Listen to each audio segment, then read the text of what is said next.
Throughout this unprecedented school year, we're hearing from families, students, and teachers about how the pandemic is changing education. Today, as part of our series called Learning Curve, we meet Jenna Philpott of Lake Oswego, Oregon. She and her husband, Matt, have 4 kids. 3 have dyslexia, another has ADHD. Maddox, Georgia, Truman, and Maisie all started remote classes this past week, but then came the wildfires. They sent us this audio diary of how their week unfolded. Okay, now what are you doing, Maisie? Oh, right up there, I think. Oh, it's right here. You have to allow the camera. So click on that link for the Zoom call. And we're talking about zombies? Yeah, we're talking about Modern Warfare, Call of Duty. When is Mr. McLean done? We're done. We're waiting. We have like a 15-minute break. We're on the Tuesday schedule today. You're on the Wednesday schedule today. Mm-hmm. We're on Tuesday. It's all been shifted over a day. 3G plus 57, or it would be the other way. Yeah, that's fine. 3G plus 57. Okay, now read the meme. There's no meme this time. Oh, man. Because I'm a winner.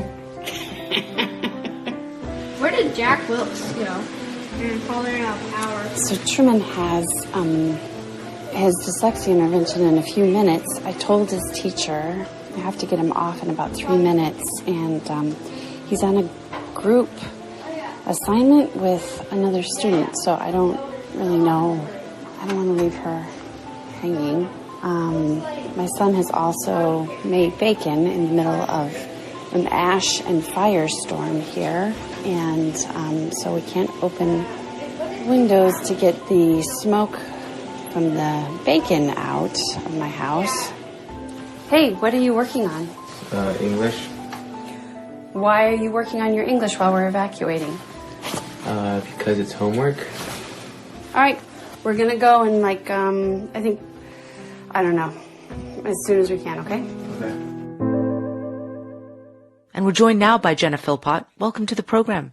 Hello, thank you for having me. It is a pleasure to have you, and I want to ask how you and your family are doing. I understand that you're currently in a hotel in Redmond, Washington, right outside of Seattle.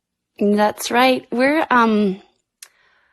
doing well considering. I don't know. It's complex. I think every answer I have to your questions is it's complex. But just, paint a picture. I mean, obviously, having to get away from the fires. I mean, how did that feel? We were in a level 1 evacuation zone, which means have a plan.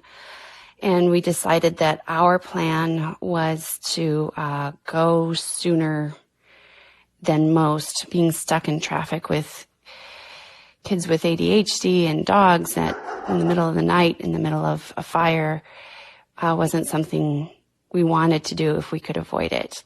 It's a lot. It's a lot. We have an electric car, and we weren't sure if it would get all the way up to Redmond in one charge. It did. But, traveling at night with 4 kids, 2 dogs. Fleeing a fire. Pandemic. Yeah. I just want to ask you a little bit about what this has looked like for your family while they're trying to learn, because I can't imagine what it's like trying to teach them in that environment. I guess the good thing is that they're what they call asynchronous lessons online, so lessons that you can complete without a teacher there guiding you. I don't know what we're going to do on Monday, and I don't know what we're going to do next week, and I don't know what this looks like. I don't know. Your kids are dyslexic. Mm-hmm. I will say my daughter is dyslexic too. I mean, you get accommodations, but it is still really hard. Well, for the younger ones, the district has tried its best to curtail the number of passwords just to get to the material. But if you are dyslexic and you're young, you can hardly read a password, much less, basic reading. And so just maneuvering on the online space is difficult. There is no independence at all. Tell me a little bit about this from the kids' perspective. How are they feeling about it? I think they are frustrated and overwhelmed, and it builds. I'm sad and a little embarrassed, I guess, to tell you this on national radio, but I've really let go of a lot of expectations or wanting or trying to explain the help that we need. At this point, it's better to have my energy to be a good parent and to recognize that at some point we're going to be on the other end of this, and it's going to be because of our efforts as a family. Do you have any idea what you're going to do after this? I mean, how's your home looking? Do you know yet? No, our state fire coordinator and governor has said we should expect to burn through the end of October, and that the efforts are going to be to keep the more heavily populated areas free of fires. I don't know what that means for us. One of the options is to pitch a tent in a friend's yard up here in the Seattle area, but the smoke is bad up here too. I actually don't know what to say.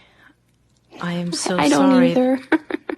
I'm so sorry that And your so family's going through this. Yeah, I'm sorry if my answers weren't super specific to my kids and education, but at this point, it's maybe not the first thing on my mind. Jenna, are you taking care of yourself too? As best as one can. I don't know how to answer that either. I mean, yeah. And I have a really good husband who brought me coffee for our interview. So we wish you and your family all the best, and we will be checking back in with you to make sure that you guys are well. Oh, thank you. Thank you. Thanks very much. That's Jenna Philpott from Lake Oswego, Oregon. All right. Darling Dr. Mazama, a few times I didn't get her line, so I will try again. Context of White Supremacy. Gus T. Renegade in for another broadcast, hopefully to share constructive information on the system of white supremacy. Today's date, Tuesday, September 15, 2020. So I have been told this broadcast today, you heard the audio segment at the beginning.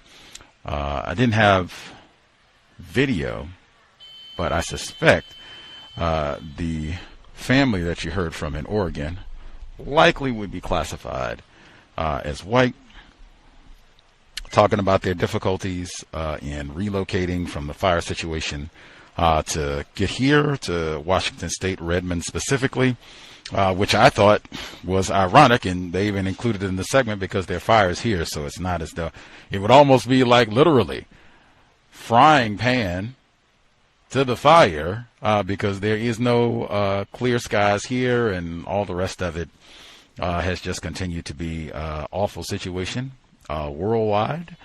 Just trying to navigate it as best we can. They had initially projected that there might be some clear skies. I think the Seattle area, and it might even be the Pacific Northwest in general, is kind of renowned for having really crisp, clean air and not a whole lot of pollution and that type of a thing. Like it really strikes you, you know, when you get off the plane or if you're traveling or what have you when you get here. But all of that is gone now. I thought it might improve a little bit. It rained yesterday evening, but that did not help at all. If anything, it looks worse today, even though it's not raining anymore, but just looks terrible, and said it could be like this for the remainder of the week. So, yeah, the terribleness continues worldwide, and specifically here in Washington State. They had a Washington State, Oregon, California, West Coast in general. They had a map of the Seattle area where I am located, and they were telling folks to avoid being outside, to not do any strenuous activity. If you have to be outside, to try to keep the windows and your residence closed if you can, if you have a HEPA filter and all that stuff, so that you can have better air quality. We registered where Seattle is, this part of Washington State. We registered as having, it was, I think, between very unhealthy and harmful air quality. Very unhealthy, harmful. That was the lower end of the range. I think I said this past Saturday, they said that Portland currently has the worst air quality in the world. That was what they reported last week. I said Seattle cannot be too far behind them. We are not on the pristine end of air quality at this point at all. So just trying to make do of a horrendous situation as best we can. Anywho, I am sure this has disrupted all kinds of things. School, it knocked power out last week. I said at the beginning of the week when all the fires and everything started and there was a lot of wind, we lost power for about 2 or 3 hours. I think a lot of people did in the Seattle area. But with all of the chaos, I am sure the school situation has been disrupted. I know folks are dealing with the hurricanes in different parts of the globe. It has just been a constant, endless tumult. I know some folks were thinking about homeschooling before everything happened with the rona. And then now with everything, depending on where you are geographically, at minimum, right? Everybody is dealing with the rona situation and not knowing if it's going to be safe to send your children there, not even knowing if it's even going to be available. I guess depending on which location that you're in, some places they've already canceled like going in person to school for the remainder of the year. Some places they're doing remote learning. That's been kind of all over the place in terms of constructive results, and is that really going to maximize your child's development over the next however long this lasts? Are we going to be talking a half a semester, a quarter? Are we going to be talking this is going to be the full academic year until June 2021, that it's going to be messed up and not in school and that sort of thing? So I know a lot of folks are giving serious reconsideration to what they want to do with their child's academic program, if they want to be homeschooling them. I know some folks have been thinking about this already, and so this kind of push things was kind of the straw that broke the camel's back, metaphor, if you will, for this situation. So hopefully we'll be able to get our guest on the program with us, and she'll be able to give out suggestions. I would really encourage non-white parents, victims of racism, to take advantage on this one. If you have any questions you would like to ask, if this has altered your child's academic program, and if so, how? Are you looking at homeschooling? Is that something that you feel like is not feasible? You can even take an opportunity, ask a few questions. If you don't think it's feasible, why? What is it exactly that would prohibit? Is it a time thing? Is it a resource? I know we've heard, when we had Dr. Mazama on the program with us before, we had some parents who were saying it could be a lot of things. It could be really challenging to do homeschooling if you've never done that before, if you didn't experience it, so you don't really have an idea of what it's supposed to look like, what it can be. It can be kind of daunting. But folks were saying time, where if you work a busy schedule, you might not have the time to come in and teach your child.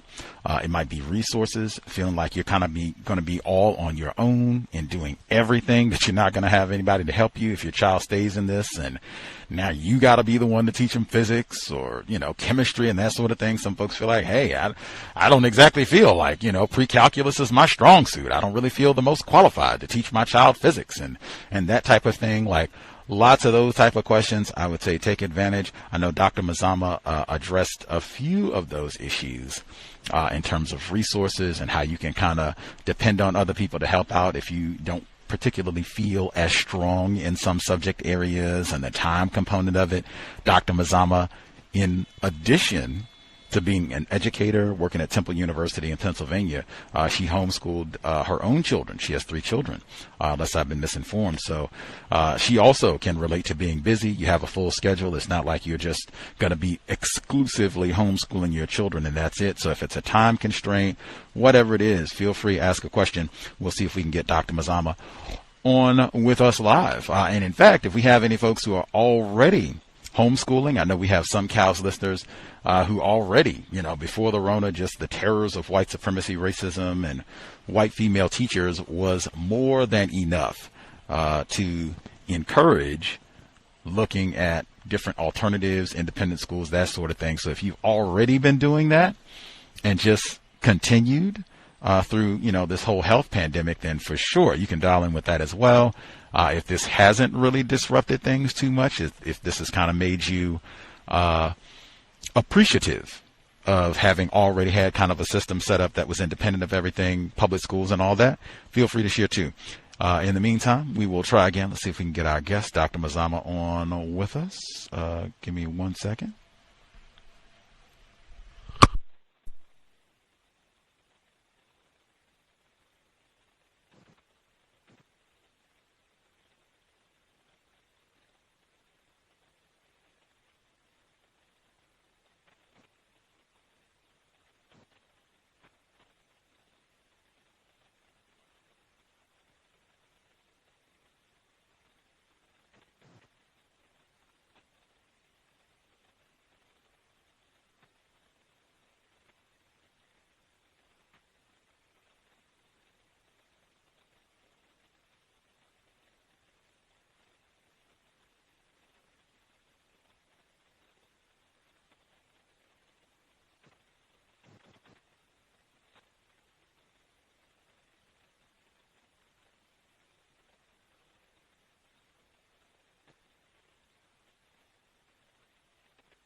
Is racism hurting you? On issues of race, are you unable to speak, think, and act with clarity and confidence? Are you tired of laughing when nothing is funny, smiling when you are not happy, agreeing when you really disagree?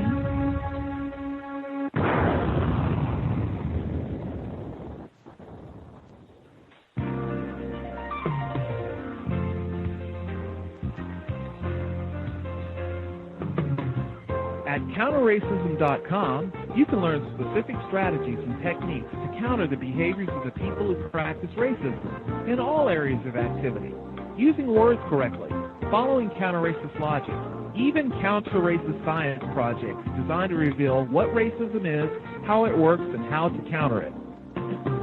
The open-source code writing format allows you to pick and choose from a variety of counter-racist suggestions, so you can produce the code that works for you. Stop by counterracism.com today and help replace racism with justice. That's counter-racism.com.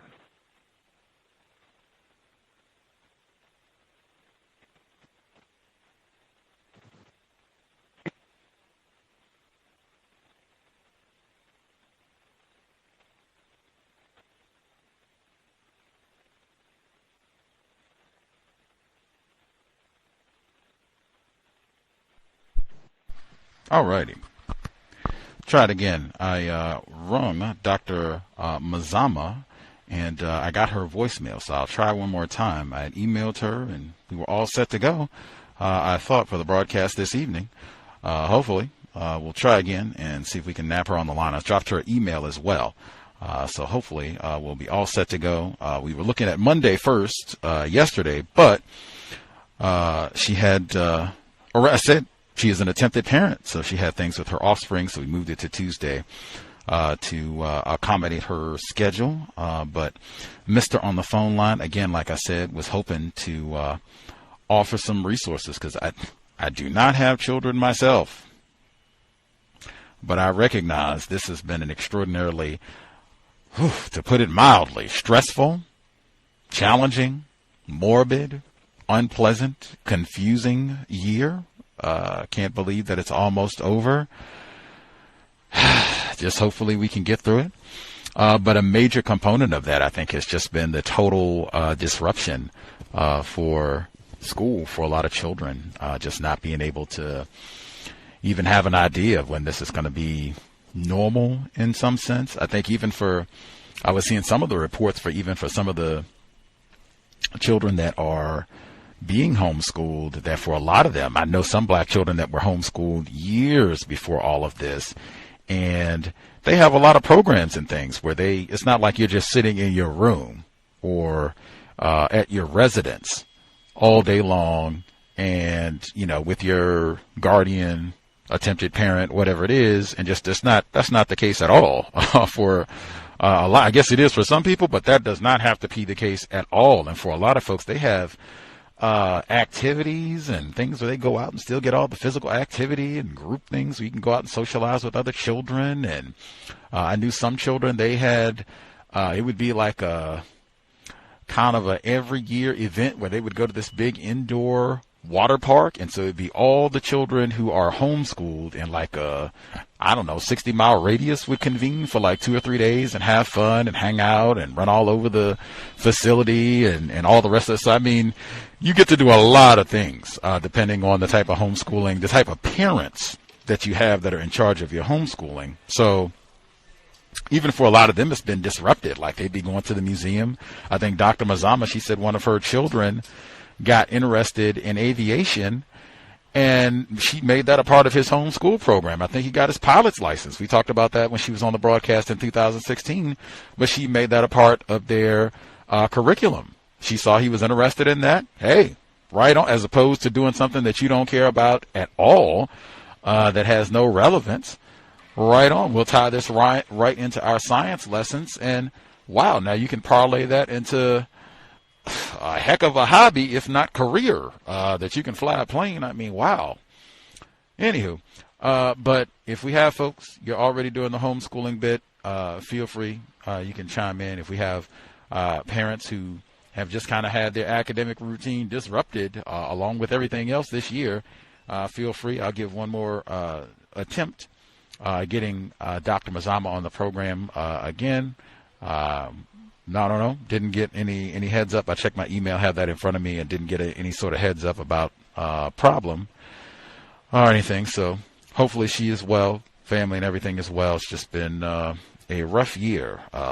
Even in the rough years, I'm still pretty, or even more so, guarded about my time and energy and not wasting time and energy. Cannot emphasize that enough. Man, time and energy.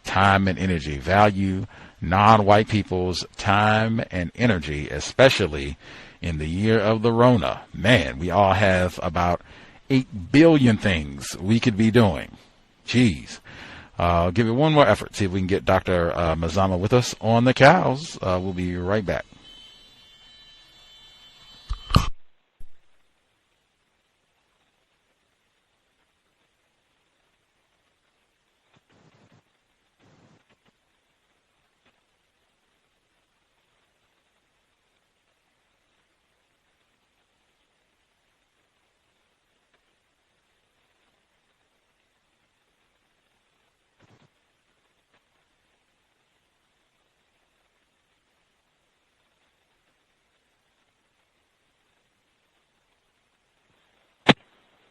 And from the late 1960s, after the death of Martin Luther King and the riots and the upheavals and all like this, and black people with their fists in the air and all like that, and trying to stumble and fumble and find their way and get focused.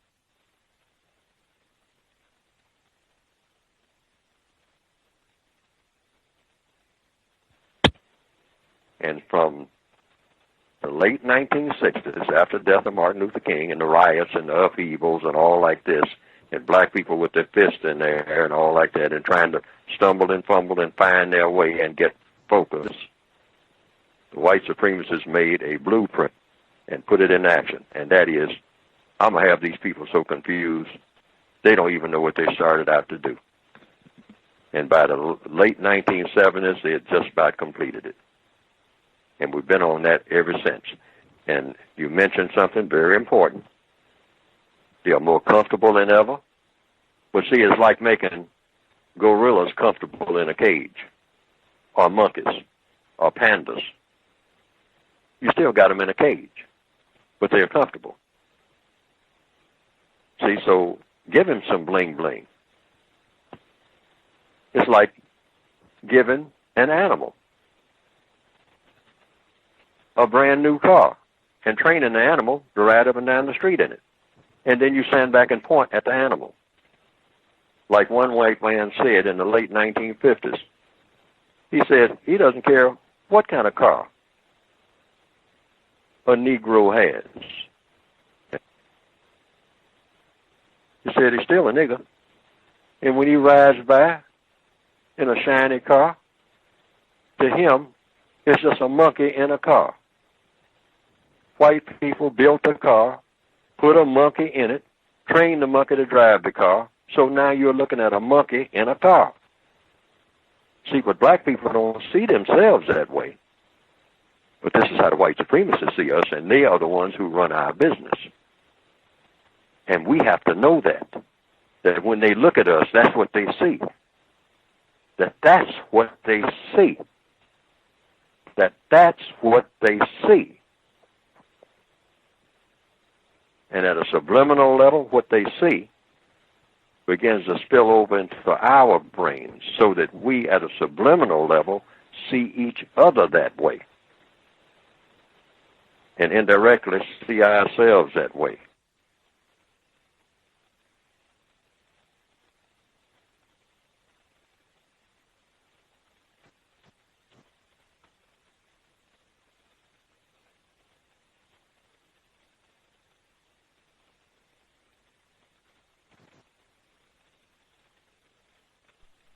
Righty. Tried again to get Dr. Mazama and got her voice message. Hopefully she's doing well.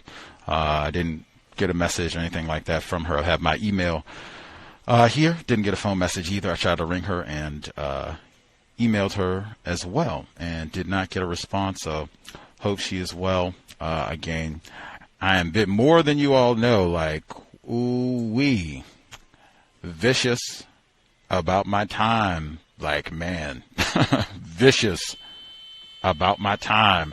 That is one thing. I think Josh Wickett said that years ago. He's a victim of racism, as a guest on the program before.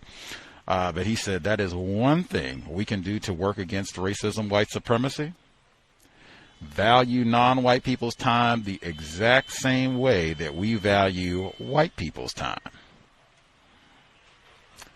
That right there, you can just analyze that in your own arrangements and what have you. If you have appointments, engagements, things where you're supposed to be using another non-white person's time and energy, is it valued in the same manner as a white person's? Do not waste non-white people's time and energy. Definitely do not waste Gus T's time and energy fighting off fires and all kinds of other things. I will check in just to see if any of the attempted parents have any comments, offerings they would like to share. You can go back in the archives and hear when Dr. Mazama was with us first time around. We are whites only, so this will probably just be added into Gus T being less motivated to look into non-white guests on the program. Whites only. Whites only. We have a white person who stands us up. I just say what I said last week. Valerie Jackson. Birds chirp. Dogs bark. White people practice racism. White supremacy.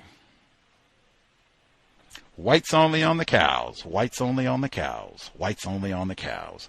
I will make sure I get in this really quick since I have a free moment. I would encourage folks to be mindful about your reason for contacting another non-white person. We have lots of strife, lots of problems in the universe right now. Lots of folks are dealing with.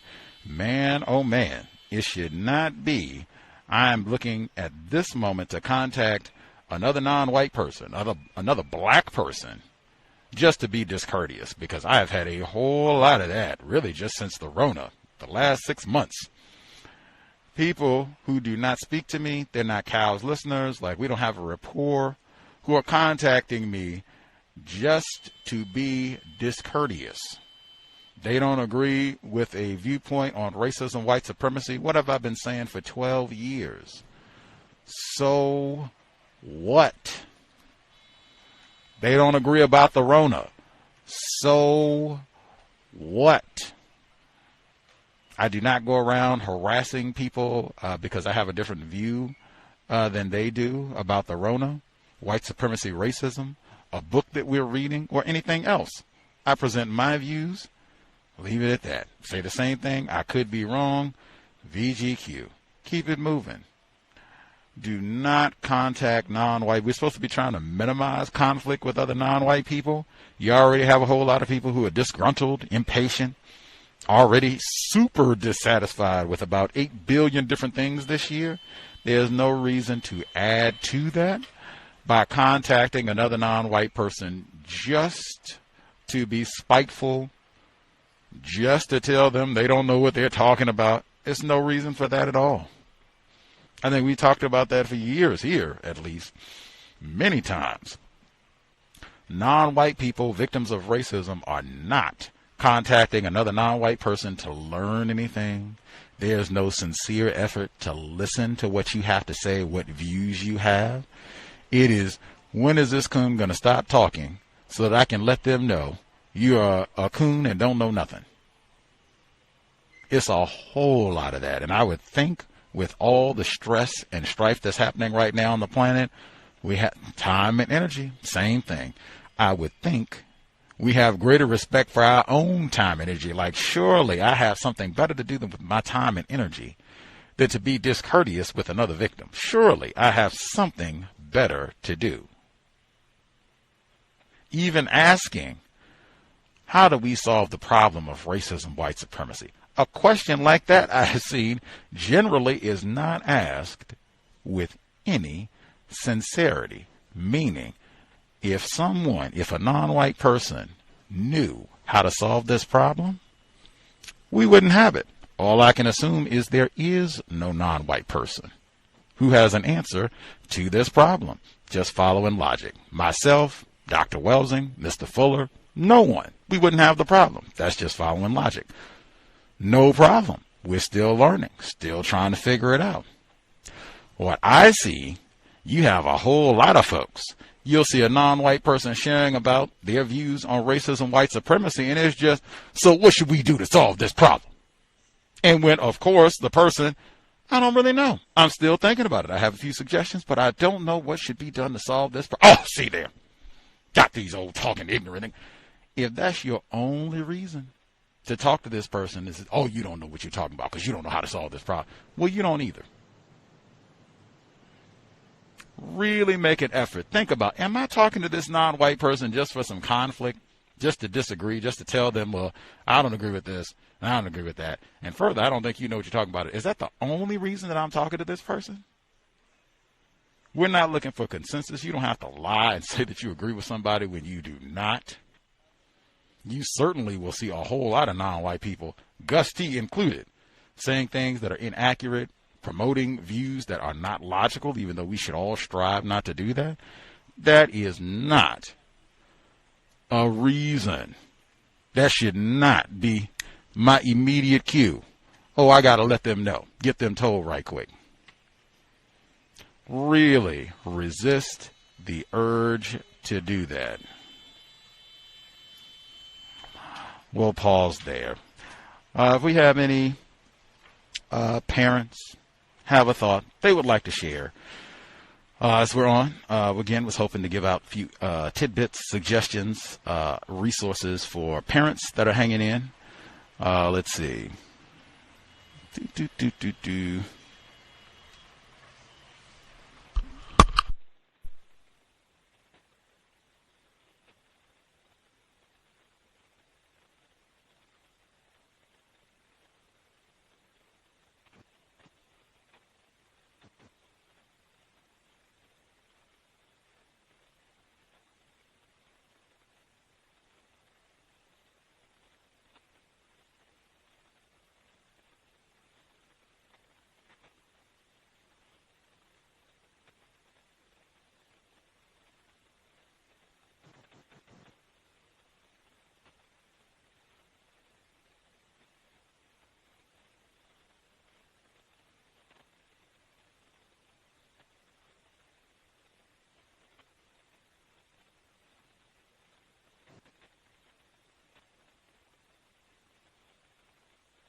Woo, alrighty. Let's see.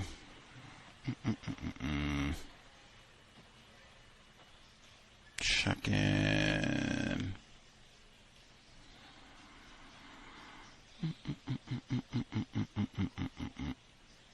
Alrighty. Hello? Oh, Dr. Mazama, Hello? do we have you there? Yes, I have been waiting for a long time. I could hear you, but you could not hear me. Yeah, I didn't see your line. I saw your number pop up on the screen. It says 13 minutes ago. I just saw your hand on the line. We have you now. Let's see. Yes, I'm sorry for this. I don't know. I sent you emails too. I said I can hear you, but you cannot hear me, and and I gave you my number to call me back. I'm outside of the country, so that may make things a bit more complicated. But I'm happy to be with you, and I apologize, for all of this. Right on, right on. Glad we were able to get you in. I know we have some parents who will be appreciative to be able to get in a few questions about homeschooling, which is super important. We've had such a disruptive year on so many fronts. Certainly the school component is an important one. For parents, I'll give out the number again. If you all have questions and were patient enough to hang in through it all, 2020, man, oh man, patience and a whole lot of that. The number again is 720-716-7300. The code 564943 pound. Press star 61 if you would like to participate. Number again, 720-716-7300. The code 564943 pound. Press star 61 if you would like to participate. Joining us live. What part of the world are you dialing in from, Dr. Mazama? I am in the Caribbean. I'm in Guadeloupe right now. Wow. Joining us live from the Caribbean. I'm sorry? Yes. Joining us live from the Caribbean, Dr. Mazama. Again, she was with us before in 2016, spring of 2016, and talked about homeschooling, the importance of it, the benefits of it for Black parents and Black children, and not just doing the talking, homeschooling her own children. She went into detail about what motivated her to homeschool her own children, talking about having them in a private school at first and some of the difficulties with that and why she ended up making that transition. I guess I'll ask really quick with the COVID-19 situation, how has that impacted you and your family? I know when we spoke before, you said you had your child had a soccer game yesterday, so I guess you all still have some activities? Yes. The soccer practice, and in Guadeloupe, things were going well enough with the COVID because we had a very strict confinement for 2 months, and then the virus started up when the confinement ended, then everything started really going the wrong way again. So, they started confining some aspects of our lives again, and but we still managed to move around and take care of most of our business. And I myself, the impact on my family is that we decided to move to Guadeloupe. I knew enough about the state to know that things would not go well, with the COVID, and I fear that, civil war might even ensure, because Americans are not, necessarily used to difficulties, So I thought that it would be a good idea for us to just relocate in Guadeloupe, and that's what we did. So we've been here for almost 6 months. And in terms of the education of my children, that's the beautiful thing about homeschooling. Really, we didn't really skip a bit, because we were used to studying at home and, doing the education at home. So it didn't really disturb us that much at all. And I guess that's one of the advantages that regardless of what goes on in the society, you can, educate your children. Oh, now that is fascinating. I don't think we've heard that type of report, COVID-19 thus far, someone saying that they had a suspicion things were not going to go well in the States and decided to relocate out of the country and have kind of watched from afar. How has the response in Guadeloupe, how has it been to COVID-19? Have they had lots of problems or lots of restrictions in your area? Yeah. It was, it's a French territory, so the French government was a bit slow responding, when I say territory, I should say it's a French colony, really, that's what we are. Like Puerto Rico is an American colony, so, but once they got themselves together, basically they enforced a strict confinement. We just could not go out of our homes unless it was to go to the supermarket not far. And right now, so for 2 months, and if they caught you out of your house for a reason that you could not justify, then you would get a hefty fine of something like $150. And now the wearing a mask is mandatory everywhere, except, if you go to the beach, of course you don't have to wear a mask. But other than that, on the street, anywhere outside of your home, you have to wear a mask. And again, if you don't, then you can get a $150 fine. So they're very serious, you see, about containing the pandemic. But as I said, despite this, we still have now, things were going well, and now things have started not going so well, maybe because they opened the borders. And so you have people with, coming in with a virus and basically reintroducing it in our midst.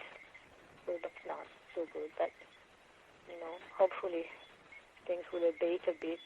With everybody wearing a mask now, they said this, there's a decrease already in the number of cases because people are wearing masks everywhere. So, hopefully things will get under control.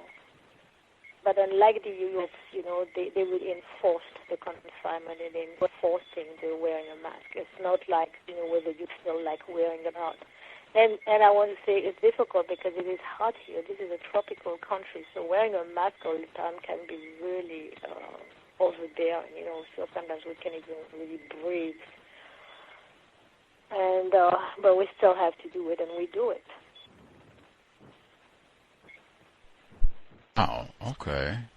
Very different than the U.S., where they have had daily reports very different. Of universities, colleges, sororities, and white sororities and white fraternities having parties every day, and no $150 fines for them that I've heard. Free white and 21. We do have some COWS listeners even. It's very responsible because they're spreading the virus. They're making other people sick. That's very irresponsible. But this is what you have in a society where the culture says that individuals have rights and no obligations. You see no moral responsibilities. So you have that. You have people who are totally careless and reckless and who don't care about what might happen to other people as a result of their, indulging in things that they really could refrain from engaging in. So that's why, I left the U.S. I really didn't want to be around that type of behavior and attitude. Some of our listeners here at the COWS do not think that the COVID-19 situation is authentic. They think that some aspect of this, or maybe many aspects of this, have been manipulated. They do not believe the reports about the infections, the viruses' impact on black people here in the U.S. From where you're located, have you seen any reason to doubt the reports about the COVID-19's impact on black people specifically, or how the virus is spreading in the U.S.? Well, I'm outside of the U.S., so, it's difficult for me to speak, but I see the impact that the virus has on black people here. I mean, we are a black country primarily, predominantly, and there are black people dying people will die, people get very sick. So, I think we have to be reasonable, and be very vigilant, assuming that the numbers are exaggerated, assuming, we still have to be very careful and do the best we can to. Take it seriously. Have said that from the beginning. Take it serious. Yeah. Be vigilant. Before I nab some of the parents who dialed in who have hands up to see if they have specific questions, they would like to ask you any resources that you could recommend. Do you have any or I guess you've already voted one. If folks were coming to you and saying, Dr. Mazama, I'm not sure. Do you think it's safe to have a child in school right now where they're going to be in groups and things, going to research? Do you think this is safe, or should we really be thinking about pulling our children out of school? You would say. I would tell them to pull them out of school. I don't know how schools, can be safe. I really don't see it. I really don't see it. I mean, it's only a matter of time. It's only a matter of time. And then, for some children, then it may be too late. I mean, some of the children may have asthma, situations like that, and that could really go really the wrong way and take a turn for the worse. I would not I'm homeschooling my children, but even if I did not, I would not send them to school, I would not send them to school, to be in the same, closed space, with other children, adults for long hours. I would not do it. I really would not do it. I can see outdoor activities, but inside I don't see it. And I would not recommend that parents, do this. If you were getting pushback, either from the child or from the parents saying, hey, those activities, I got a junior in high school or something, and they want to do prom, or they're in athletics and that type of thing, or clubs, and they really want to be there. They don't want to miss out on those activities before they get ready to graduate, and they think that outweighs whatever potential risks they might use. You would say? I think that's irresponsible. I really do. And I think it's a life lesson for our children to explain to them these are extraordinary times. This could be an opportunity to study, pandemics in world history, and understand the impact that those health crises, social crises, whatever crises have on communities. I mean, I would turn this into a learning moment, and I have with my children, right? We research this to understand what it is that we're experiencing, and which way could it go, and how do people respond,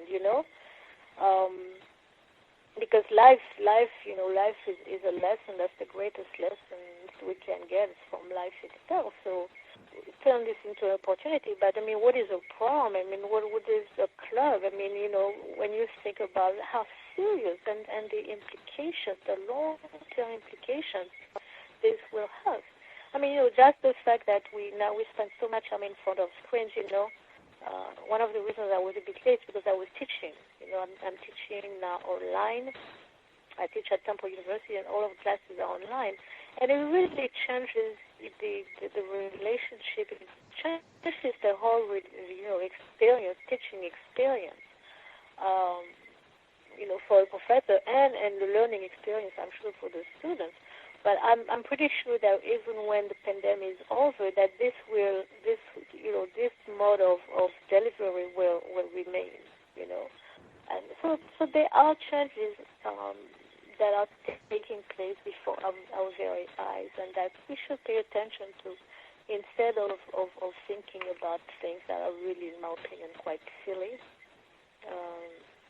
Like proms and clubs and things like that. I mean, certainly our children should be engaged in athletics. That's why, my son does soccer, but again, it's for 1 hour outdoors, and the children are not in close contact. There's no handshaking, or hugging or anything like that. And they have to have a mask when they come in, and they have to have a mask when they leave. So just be very careful. And I think that the young people need to understand the seriousness of the situation, and the parents really need to insist, that these are not normal times, and so normal behaviors cannot happen.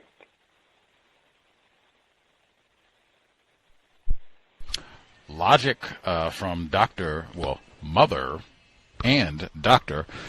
Mazama joining us live from Guadalupe. If we have parents, you have questions, if you're trying to transition to homeschooling your child to keep them safe in the midst of all of this and have questions, would like resources or just tips from someone who has done this for years, kept her children safe, and advocates this extremely for Black parents, dial in the number 720-7300, the code 564-943 pound. Press star 61 if you would like to participate.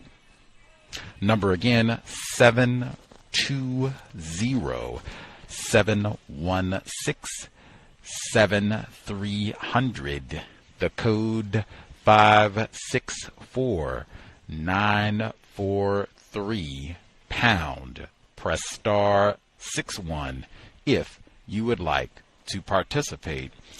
We had one Black parent who is also a child care provider. And I said, I'm going to ask Dr. Mazama this one because it was a tough question, I thought, and we were having a tough time just trying to process through it. This Black mother, child care worker, she said that they work with very young children, like 1 to 6 years old, mostly white parents, mostly white children. And she said the owner of the child care facility is a Black female. They sent out a letter to all the parents, we got this healthcare crisis and we're trying to keep everybody safe, your children and our workers. Please make sure that your children have masks on. We're going to be distancing so the children aren't, running around touching everybody and that type of thing. And she said that they have had so much pushback from white parents. She said that they had a number of white parents who just removed their child from the facility altogether because they don't believe that COVID-19 is real. So their children are not going to wear a mask and they're going around touching everybody and all the rest. She said that some of the children that they still have, same thing. They don't want to wear a mask. They don't distance. Their parents come in and say, the rona is fake. They just made that up, to attack our president, Donald Trump, 4 more years. What would you suggest for someone who's in that sort of work environment and you've got children, they're leaving? She said, parents are taking their children out because they don't want to abide by these rules. And then the children that are staying, she said a lot of them, they're not following the rules. What would you suggest? I'm not sure, but I guess I would take care of myself. If the parents don't want to protect their children, at least as the worker, the workers should protect themselves from those children. This is so, I think only in America can you have this type of attitude and behavior. This is all very strange. And this also, this arrogance, this really typical white arrogance that they're above, what affects everybody else. And it's so interesting because they were so quick to predict that millions and millions of Black people around the world would die, and it's happening to them, and they're still in denial, and I think that's, to me, that's one of the big lessons of this crisis, that it has almost like a humiliation for white people, and they just don't want to admit it, admit that, as long as they've played God, and tried to convince everybody else and themselves that they were above everything else, that they could, do what they please, go to Mars, go to the moon, defeat death itself. Then here you have this invisible, entity that has been spreading chaos and that has really undermined greatly this whole arrangement, that they had really put together, the way they function, their societies, their Wall Street and everything else, that this wealth that is built from consumption, that all this would just collapse like this, and with them totally incapable of doing anything about it. So their response is simply to deny it because they're capable of winning, you see? And so but this is insane. This is truly insane. I would, if the kids don't wear masks, I would wear one, and I would wear gloves, and, that's what I would do. Because we never thought that we were invisible. Only white people believe that. But the virus is showing them otherwise, and the whole world is looking, Now, it's very interesting because my children were telling me that many of the kids that they befriend here in Guadeloupe before, fantasized about going to the U.S. And now they all say that they have no desire, to go to the U.S. And you know how Trump, was very debasing and called, African countries and Haiti shithole countries. And now they think that the U.S. is a shithole country. So it's so interesting how everything is being basically placed upside down. And I think this really virus is going to precipitate the downfall of white supremacy, and we will get some relief, from this white racism that has really been creating chaos around the world. Let us all hope so. We said the same thing to the female worker. Protect yourself, which she said she was doing, by the way, wearing gloves, wearing masks, because she wants to protect her family too. She has offspring, so she's trying to do everything she can to make sure that she's safe and enforcing safety as best she can in the facility. But protect yourself. And we were saying, hey, maybe you should look for another job, because that just sounds really untenable moving forward, especially if it's going to be for the rest of the year, if they're going to have, the parents and children are going to have that sort of attitude. But we shall see. For folks who dialed in with a question for Dr. Mazama, see if we can nab our parents. Our caller at 9401. 9401. If you have a question for Dr. Mazama, you should be with us. Hello, good evening. Can I be heard? Yes, ma'am. Yes. Okay. Hi. My question is, do you know where I can get resources? I mean, maybe free learning programs for a child age 6, and where I can find a syllabus for a child around the same age, because I'm finding it very difficult to know what exactly or where my child should be at this age. If you can help me with that, I really appreciate it. And my second question is, do you know any good children books on white supremacy? That's it. Thank you. Okay. I don't know any good book on white supremacy. I think white supremacy is something that you really have to talk to your child about, and and point examples of this. And God knows there are so many examples of white supremacy. Starting with the white, children on cereal boxes and all the white princesses, and all that stuff. I mean, there's no shortage of illustrations of white supremacy. In terms of a syllabus and free program, this is what I personally did when I started out with homeschooling, and that was about that was quite a while. That was about 17 years ago when I started homeschooling my first son, who is now 25. Since I didn't know what I was doing exactly, and I had no idea, I found a book, and there are several of them, and I got that from the library, and I'm sure you can find that online, telling me what, I don't know what grade it was, let's say second or third grade should know, third graders should know. And I looked, every topic, and so that gave me an idea, right? That gave me an idea, about what he should be learning. Of course, I did not follow that exactly, but it was reassuring because I think one of the main worries that we have when we homeschool our children is that we don't want them to quote-unquote fall behind. We don't want them to accumulate lacunas such that, they wouldn't be able to, if they should go to school, back to school, they wouldn't be able to function properly. So I know that's a source of anxiety for many parents. So that's what I did. And I think if you go online, even, like the state you live in, and you do so-called commons and use something like that, you can use that as a guide.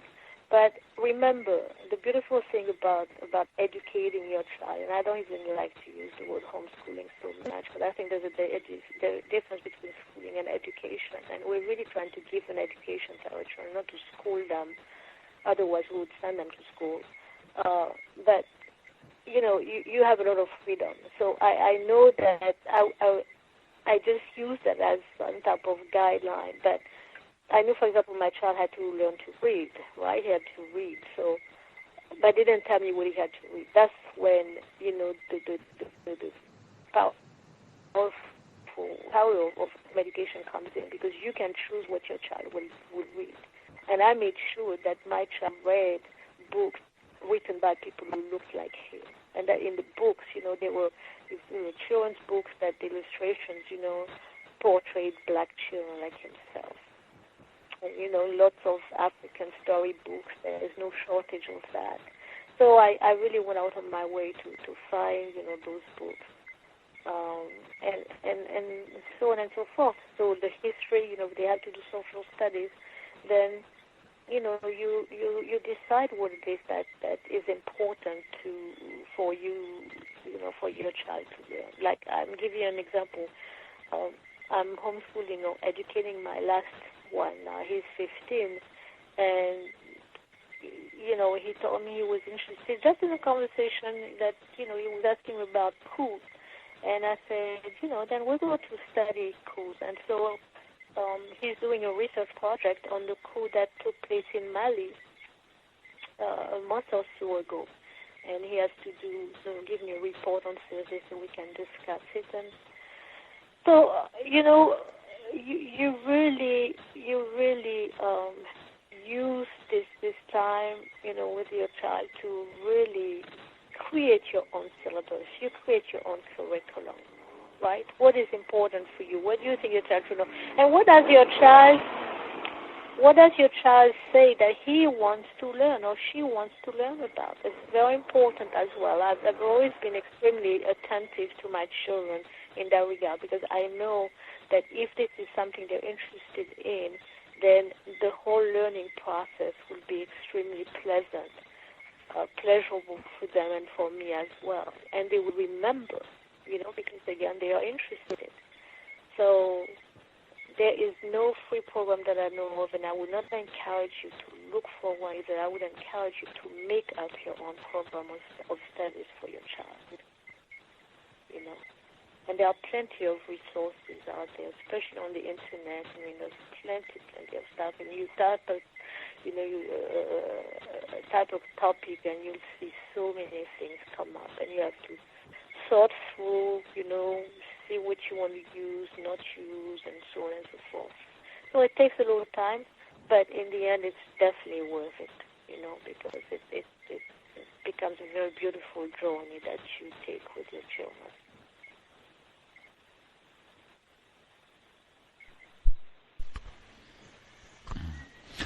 Much obliged, our female caller. Hope that is helpful. We talked about children's books on white supremacy before. Super important. Let's see. Our caller, the Black African, should be with us if you have a question.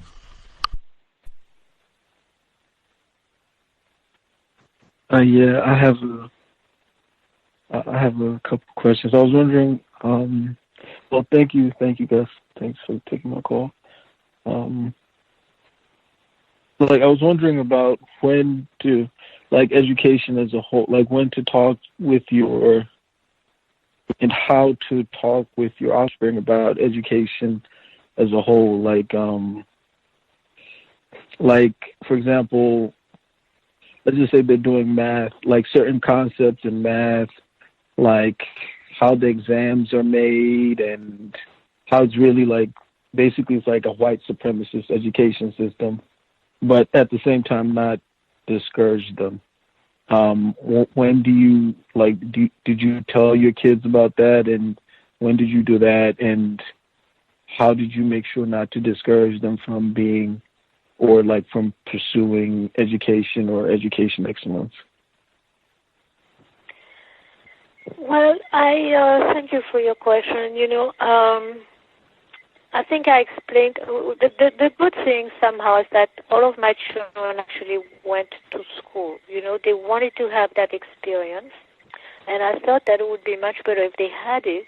That way they could see for themselves what schooling was like. And they all went, I have 3 children, they all went to an Afrocentric school or school, because I would have never send my children to anything else. So, so to minimize the impact of schooling. But of course, like I explained, 4 years ago, it really wasn't that easy. And at some point, my son went to school for 3 years, my daughter for 2 years, and my youngest one for 1 year. And he couldn't wait for that 1 year to be over. It was just kindergarten, and we just couldn't wait. So they all went and all experienced schooling and did not really care for it, And so we could reflect, as they were going through it, on what was wrong with that whole experience. Why wasn't it enjoyable? And that's where the conversation starts, because then the decision was like, what, you're not going back to school, and I don't want to go back to school. And so, from that moment on, we start talking about the difference between schooling and education. And my children, all say that when they have children, they will keep them at home as well, that they will not surrender them to the school system. So you also have to, engage in what I call political education. What is schooling about? And the children are intelligent. They understand. And again, you give them examples, and then they have friends who go to school and who share their stories, most of them horrible, with them, and their friends envy them, for not going to school. One thing that's always struck me that, children are never asked, or rarely, if they like going to school. I would love to see a poll and see if the kids really like going to school. And when you see how happy they are when there's a snow day, how happy they are when the teacher is not around, it makes you wonder, how do they really feel about going to school? And so this conversation, I've had very early on with my children, just to explain why, again, school really wasn't that pleasant of a place, how it disrupted our family life, how it, may cause us to be sleep deprived, how, it really ruined our evenings because there's so much homework to do all the time, and so on and so forth. And again, they were all going to an African, Afrocentric school, or at least a school that claimed to be Afrocentric. So I didn't even have to deal with them learning things that were totally irrelevant. But if on top of it we had that would have really been, just horrible.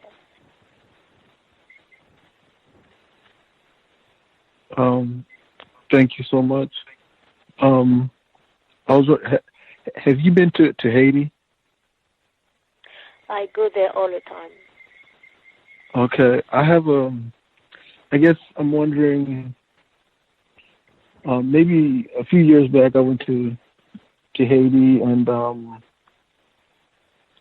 I'm wondering about like and I visited some schools. I mean, there were some schools that seemed good. I thought some of the schools that seemed good, they seemed to be sponsored by white people, or the school was started by white people. And I guess I'm wondering about Guadeloupe as well. Like, how would you compare the two? Because I've never been to Guadeloupe, but I've been to Haiti. In terms of like education, I'm just wondering like how education is in the Caribbean and just other parts of the world, and like your assessment of Haiti and how does it compare to Guadeloupe, and just your overall assessment of education. Yes, thank you. That's a very good question as well. The educational situation in Haiti is just terrible.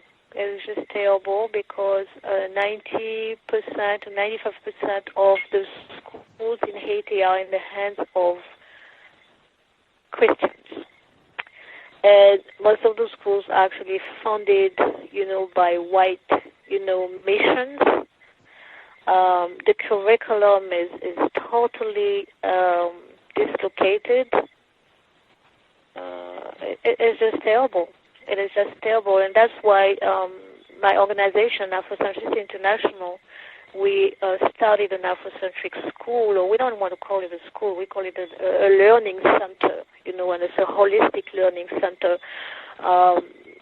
We began that in January of 2020. And to really start proposing an alternative, because it is just horrible. The children have to learn by rote, by memorize all kinds of things that have nothing to do with them. Let me just give you an example. Can you imagine that in a country like Haiti, where the average temperature is probably something like 90 degrees, that the children actually learn that there are 4 seasons in Haiti? They learn that there's a fall in Haiti, winter, spring, and summer, which is totally false. They have 2 seasons, like here in Guadeloupe, a dry season and a rainy season. Yet, because it's modeled, their educational curriculum model is modeled after the West, then they learn that there are 4 seasons in Haiti. And so you have those little Haitians waiting for snow to fall. And what it does to you psychologically is terrible, and culturally, and because of the schools are in the hands of Protestants or Catholics, then of course the religion of the children, their spiritual system, voodoo, is much, is grossly misrepresented, and the children are made to be ashamed of it and hide who they are, right? To the point that the children of voodoo priests or priestesses may not even be able to attend some schools, because of the anti-voodoo fanaticism. So it's very serious. In Guadeloupe, the situation is not much better, but we have public schools. But of course, public schools are French government schools. So the children really don't learn much about themselves either, right? And so wherever we are, African people, we really need to set up, institutions that reflect who we are culturally, that will affirm us. And that's why we have to really rethink even this notion of a school, We really must look at education as a more holistic process, so we don't just develop the brain, the cognitive functions of the brain, but also the spiritual aspect, the moral aspect, the physical aspect, a holistic process that we can call education. I think that's very, very important. So both Haiti and Guadeloupe, and I would dare say the whole African world, really needs to rethink what we mean by education, and we need to stop using white people's definition of education, because theirs is not a real education, and theirs is, the exclusive focus on the academic part, at the expense of, everything else. And so that the end product is a very limited, truncated human being. And that's not what education is about, at least not in the African book. Thank you, Doctor, and thank you, Gus. You're welcome. You're very welcome. Much obliged, the Black African. Let's see. Retired firefighter in Florida. Did you have a question for Dr. Mazama? You should be with us, retired firefighter.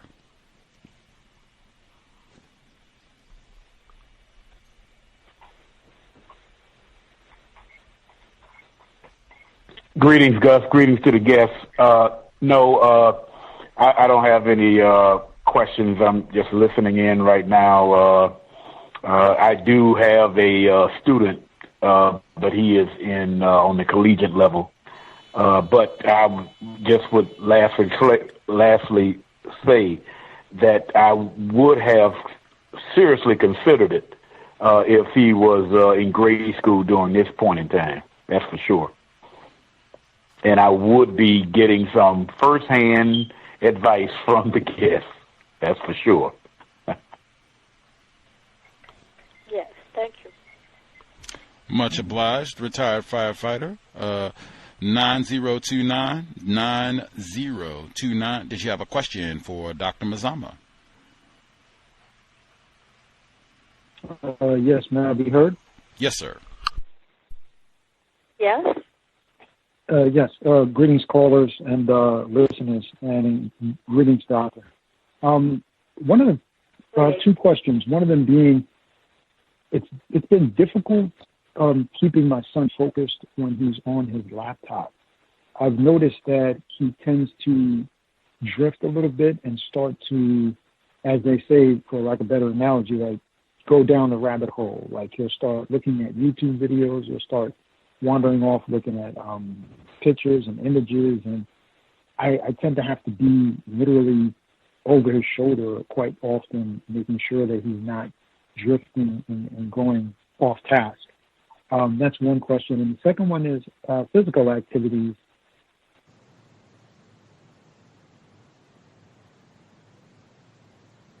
Program well organized, and that's going to be his physical activity. But do you have any other suggestions or anything I should be mindful of, as I'm sure you're somewhat dealing with the same thing? And that's all I have for now. Yeah, so let me ask you something. When you say that he's drifting away when he's on the computer, does he go, why is he so much on the computer? Is it that he's doing online work? What's going on? Yes, that is correct. He'll be doing online schoolwork, and he actually starts tomorrow. Okay, so it's like a cyber school situation? Yes, correct. Yeah, that's difficult because you're right. It's very tempting, right? It's very, very tempting. Again, I guess you just have to keep watching him, and also maybe have serious conversations with him about the negative impact, of this, cyber, addiction, I know that's really not the best situation, and I'm not sure what to tell you other than remaining vigilant and demanding that you stay focused, doing the best you can, and then trying to limit as much as you can his time on the computer. Yes. It's not good for his brain. It's not good for his posture. It's not good for his eyes. But I know it's very difficult. I mean, I see it with my own children. I see the difference between my oldest one who's 25 and my younger one who's 15. And I know, my 15-year-old spends much more time on the computer than his brother did. Because, when my oldest one was, being educated at home, the computers were not so prevalent. And we spent more time really interacting. And also, the thing is that there are so many resources, on the internet now. When I started home educating, comparing to now, it's a totally different world. World. I had to work much harder, 17 years ago than I have now. If I want to, like banking modifiers, that's what we're doing right now. I can just put that in there, type it up and worksheets, free worksheets, and I'll have like tons of worksheets coming up. Which is great because then, I can print stuff out or I can give him some. You also have a lot of online quizzes, things like that you can use to reinforce, the lesson. But of course, the danger is that, along with the online quizzes, and you have a whole host of other things, like you were saying, videos, images coming along, and that's, that's very difficult. That's very difficult. We just do the best we can, And then your second question was about, athletic activities, and by all means, he really should be physically active, and I think that would be a way of keeping him away from the computer, and he should do as much, as possible, always, of course, keeping in mind that there should be social distancing and so on and so forth. So maybe things like tennis, I don't know if you would be interested in playing tennis if that's an option, but that could be something that he could do as well, Yes, that's interesting you say that. Those are the two sports, is tennis and soccer, that he has the main interest in. So I've been trying to foster that. The other thing I wanted to make a comment that you spoke about earlier is just having conversations with him about COVID. Yeah. Before everything really started to take place and we went into lockdown, I'm here in New York City. We sat down and had a conversation with him and asked him what he knew about it. And he told me, and this is so important, I'm saying this for other listeners as well, is that he said to me that, well, because we have melanin, we don't actually get sick like everybody else. And let's just say the conversation went on for quite some time after that before we were done explaining a lot of things and giving him some facts instead of, I don't know where he got that information from instead of his friend. But I just thought to throw that in because I think that was one of the most important things I had to get across of how serious the situation is. Yeah, you're right. I think in the beginning we were saying that because we could see it was mostly white people and somehow we rejoiced over that. But then, we start realizing that it wasn't so easy and that we too, were falling and become sick with the virus. So, but I really believe that talking is key, and I talk to my children about everything. I really do. And I realize that it's much better to talk about things seriously instead of thinking that they're not ready. Because when we're not talking to them, someone else is, and filling up their heads, with things that we don't suspect, but, will have a negative impact on their ideas and their behaviors. So that's why we really need to be in constant conversation with them about serious issues. COVID, and white supremacy, Thank you, Doctor. You're very welcome.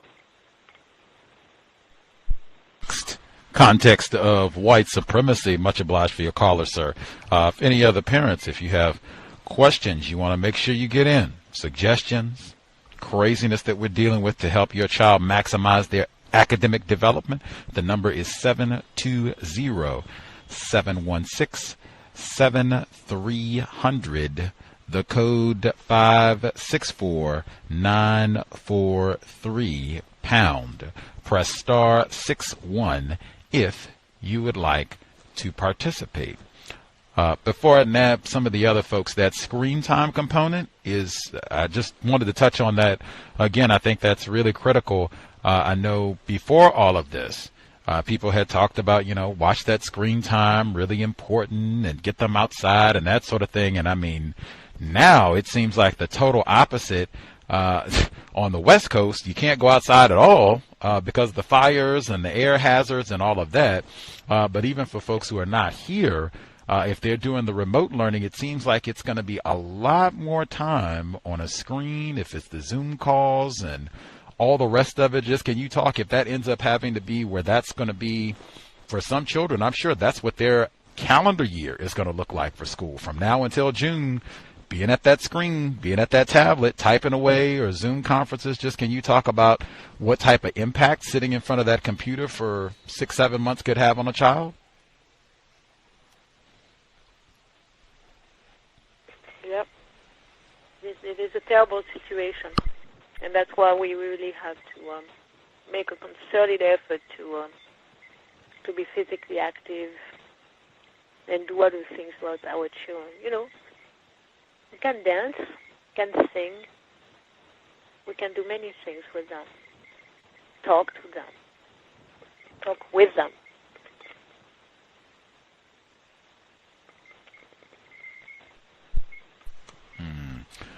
Context of white supremacy. Wow. Tons to manage. Just for, I know for some of our parents, like I said, the educating your child at home, kind of a different environment. I know for a lot of folks, school is normally starts right at the beginning of the day. The work that you've done with your children, like what does a typical day of education look like for your offspring? Like, does it start first thing in the morning, or what does the routine look like for you? Oh, well, we do not start first thing in the morning because my children are not early risers. And honestly, since we've been in Guadeloupe, we've been, but probably because things have been a bit, upside down because of the confinement, that kind of destructive our regular routine. But let's say that we would have breakfast between 9 and 10, and then start doing some work depending on the day. When I'm only educating one child now. My daughter started college this fall, and so with my younger one, we sit down in the living room after breakfast, and again, depending on the day, today we did language arts. So we worked maybe for 1 hour. Did some practice exercises on something we already worked on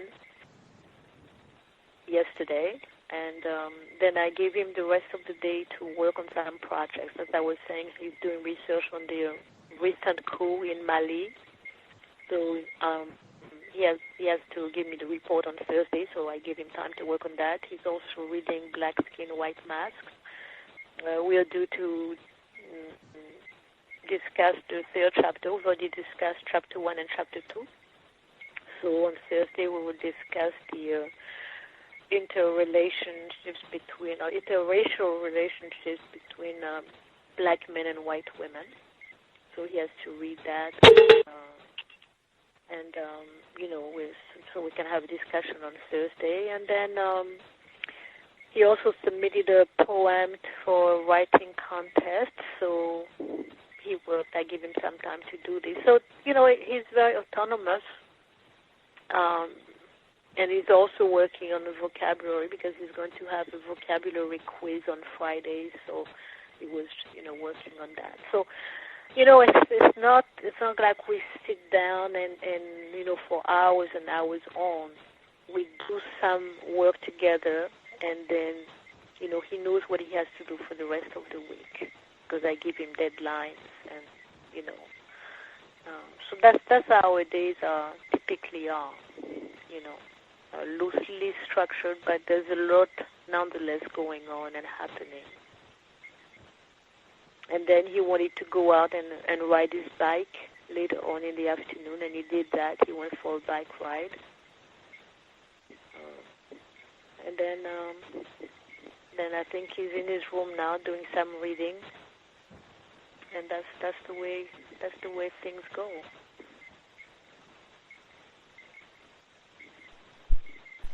Wow. Lots of freedom. It can be a totally different experience. I've heard that from other folks too, where you don't have to start at the beginning of the day.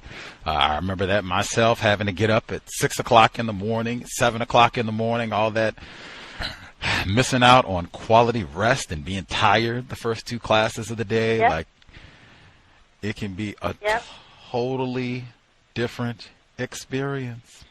Free. You don't have to be stuck reading whatever book they assign. Like, oh, Frantz Fanon, you have an interest in that. Oh, interest in coups. Right on. Interest in aviation.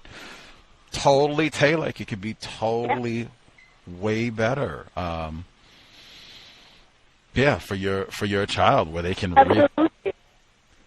really enjoy. Did you have more to add? Excuse me? Oh, I just said, did you have more to add? No. And tomorrow, in fact, we probably won't do much work at all because we have to go to town because my daughter is in a band, so she's the lead singer in a band. in the Caribbean jazz band, so we're going to go listen to her and run some errands. In the evening, he has, more soccer practice. So, tomorrow is going to be a chill day. And he knows that, so, he can plan ahead to make sure that on Thursday he's ready to give his reports, and on Friday he's ready for his vocabulary quiz,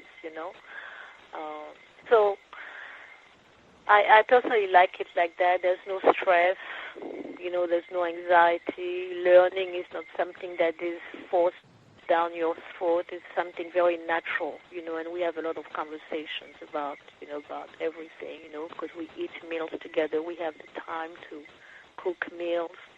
That's part also of the education, that they have to cook, and they do cook, and we eat together. And so there's a stress-free life as much as life can be stress-free, So, I would not trade it for anything. And I remember when they were going to school, it was a very different experience. Especially my younger one, he was always exhausted, never had enough sleep. And the evening, again, there was this homework, and it was not pleasant. And you start thinking that if this is learning, then I really don't want to learn. But it is not. That's schooling. It's different.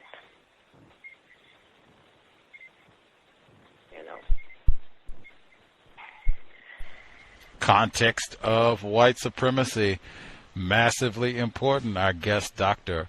Mazama, joining us live from Guadeloupe, and even just emphasizing that difference between schooling and education, and like I said, having your child maintain, we talked about that last time, maintaining that zest for education and curiosity and being happy about learning and not thinking of school or learning as a drag or having to read as being boring and, I hate this. This is the worst thing ever, having to do these assignments. Like, it does not have to be that way at all. Just for curiosity's sake. No, doesn't. And shouldn't be that way. Mm-hmm. Did any of your, or I guess some of your children are older now at least, did your younger children, did any of them, were they bummed about leaving the States and going down to Guadeloupe, like leaving their friends behind and everything, or did they kind of understand your reasoning for wanting to make that change? Oh, yeah, they understood, and they don't want to stay either. Now, of course, it's a bit different because it's been almost 6 months, so there's missing their friends, missing, the home, but they also understand this is a very serious situation and that we are much better off where we are than we would be in Philadelphia, for that matter, So there's also this understanding that this is a serious situation, and that we are very fortunate that we were able to actually escape, because that's how we see it, that we escaped, that we got on the very last plane from the U.S. to Guadeloupe. There were only 6 people on the plane. And so, to understand that we have to be patient and appreciative of the fact that we had even the option of getting out. Escape. To have that sort of language. Lucky we were. Escape. That's how it felt. That's how we felt, that we escaped. And my children's friends were just telling them how fortunate they were, to have escaped, because things were just getting so much out of control and gloomy in the States that, so, yeah. What a year. What a year. Escaping from Pennsylvania. My goodness.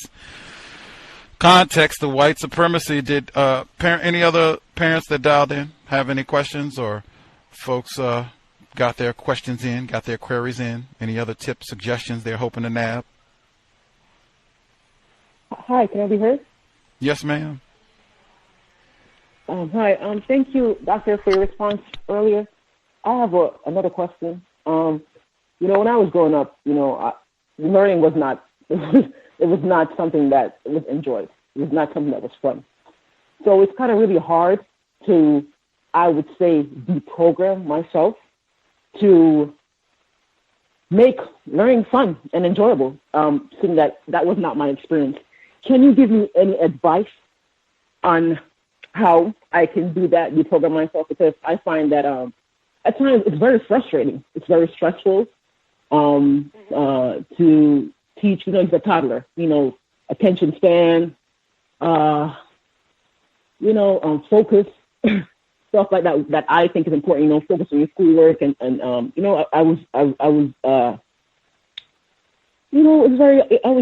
I was brought up very strictly when it comes to school and doing your schoolwork. So do you have any advice on that? I would really appreciate it. Thank you. Yeah, so let me understand you. So you say you have a toddler now? Oh, yes. So I have a 3-year-old and a 6-year-old. And I homeschool my 3-year-old, and my 6-year-old is doing distant learning. Okay, so you're saying you don't find it enjoyable to actually teach them. Is that what you said? Yes, I find it a bit stressful, actually. But then you should let them lead you into the learning process, in the sense that see what they would like to learn about, and even if they cannot articulate this, you listen to them. What are they talking about? And then you use that, you jump on that, and you start having conversations. You start doing some research with them, and of course the 3-year-old is very small, but children are very curious. And it may not be, a highly structured lesson and all that stuff. I think that would be really counterproductive. But something very hands-on and more informal. I really like this notion that, the world is your classroom. And I think when they are young, it makes a lot of sense to have that type of approach, to encourage them to ask questions and be inquisitive, And this is very enjoyable. Just have, don't think of it as learning, as teaching, but just having a conversation. A butterfly flying around, and that's a conversation about butterflies and the whole cycle, how you go from a larva to a caterpillar to a butterfly. You don't have to think of it as something dreary and something boring. Just think of it as life. Just even water running. What is water? Just those conversations. And I think just to bring the joy back into learning, just through observation, through drawing conclusions, and listening to your little ones asking questions. And taking joy in what puzzles them and what makes them happy to talk about and get answers about. I think that's a very, very beautiful. That's the part of the process that I enjoy the more, I think. And learning with them, because there are so many things we don't know. Like, why is the sky blue? Why is the water blue? Why is this? Why that? And I'm like, well, I have to go find out so I can answer you. So in the process, you learn a lot. And I've heard a lot of homeschooling parents say that the joy of learning and growing with their children, they found that really priceless. And I did too, and I do too.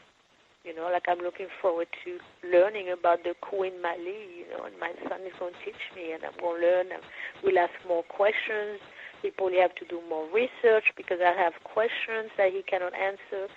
But it's the process, where the child is also the teacher and the parent is also a student. And it brings parents and children closer together. I mean, I have heard a lot, this sharing of the learning process is something that really binds parents and children. So you should give it a try. Don't think of it as something that has to be necessarily structured and formal. It doesn't, especially when they're young like that. It doesn't have to be. Thank you. I will reevaluate myself, and I'll take your advice. Yeah, Thank just you take for it your easy. response. Just relax and just especially when they're young like that. When my children were young like that, I don't think we spent much time sitting down at the desk. That was not my understanding of what it would take. It was more like encouraging them to ask questions, to always be curious. And I think that's the best you can do for them, encourage them to keep asking questions. Because the whole schooling system really stifles, questions. You're not supposed to ask questions. Or you only ask questions about what they want you to ask questions about. You're not supposed to ask questions about what is not in the book. They told you you're going to learn about dinosaurs, and that's it. You're going to learn about dinosaurs. So I think we have to reinvent, ourselves as we teach our children and as we allow them to teach us as well. Thank you. You're very welcome. Context of White Supremacy. I've heard that actually from a lot of folks who participate in homeschooling, that the parents or the person doing the teaching of the child, that they ended up learning a lot too, just having to research and be prepared. And then the child, once you get that enthusiasm, that eagerness for learning back, the child can even share that with the parent, where everybody is having a grand old time now that we don't have to be stuffy about all this and have it be some boring experience and we got to get up at the crack of dawn when everybody is tired. Like, once we get out of that, hey, everybody is having a great time learning new information. Did any other parents comment, question they want to get in really quick for Dr. Mazama?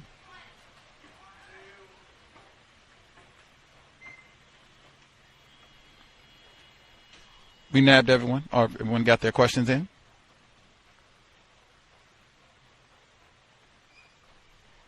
Grand. We'll assume folks are all satisfied. If we have parents out there, if you have been thinking about it, making that switch over, saying maybe there is something better for my child's learning experience, hopefully in the midst of all of this ugliness and chaos, maybe this will kind of push you in that direction of there can be something better. You can be a part of that process and can help bring your child back to having that eagerness, that excitement for learning. Has been a hoot. Our guest for the evening, joining us live from Guadeloupe, Dr. Ama Mazama, not only an educator, but someone who is walking the talk of educating her children at home, and lots of grand results. We talked about that last time as well. Her children doing spectacular things in the world, loving the homeschooling. Glad she and they escaped from Pennsylvania. Thank you so much for sharing a bit. Oh, wait a minute, missed one person. Our caller, I think Vic on the Skype line. Did you have a question for Dr. Mazama? You should be with us. Oh, hi, doctor. Hello. I'm from Canada. I think one of the biggest challenges to people educating their children at home is that a lot of the non-white people, they don't have enough of the education that they need for themselves to actually teach their children.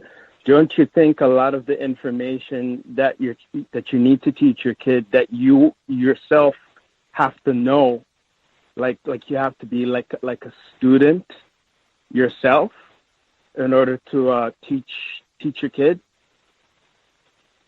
Yes, absolutely, and I think that's the beauty of it, because you learn so much, because there's so much we don't know. I realized that myself. I had gone to school for like 12 years, and how little I had actually known. And so when I had to study some subjects with my children, I was at a loss, and I had really to go and learn. And I've learned so much myself.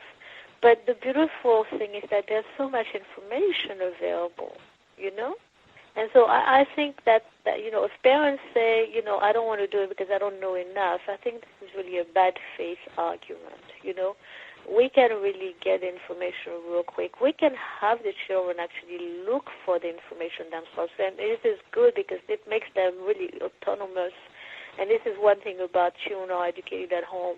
They're really what they call autonomous learners, you know. We're the parents who don't just spend like hours and hours, you know, with them looking over their shoulder what they're doing.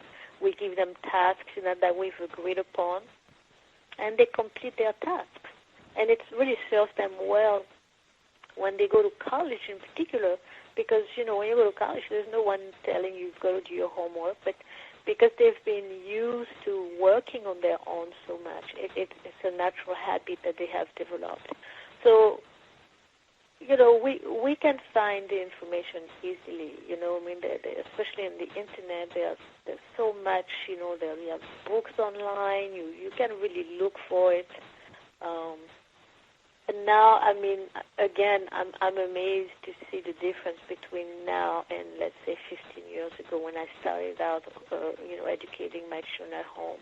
Now you even get PowerPoints all made, you know, that people have uploaded on, you know, whatever topic, and you just have to edit it, you know, to tailor it to your needs.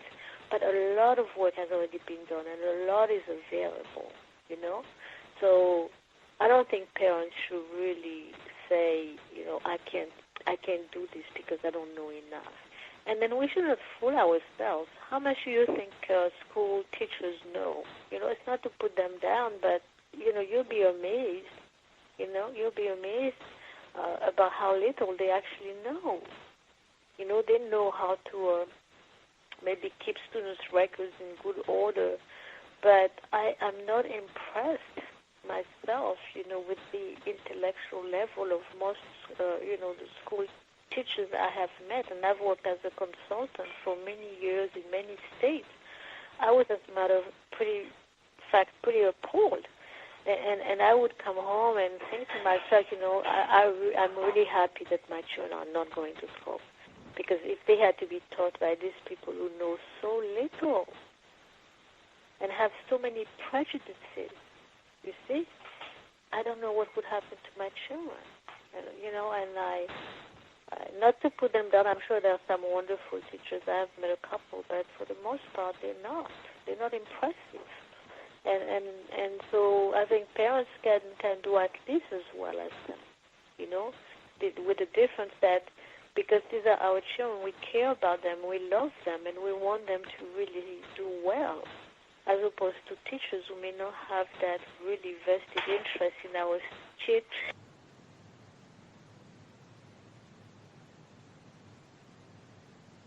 We should give it a try. And this is a good opportunity, truly. A blessing in disguise in many ways.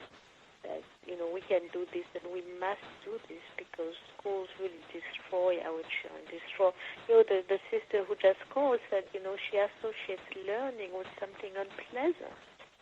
And this is the whole idea, that it takes the joy out of learning, that we think of all of this as something really laborious, when it doesn't have to be.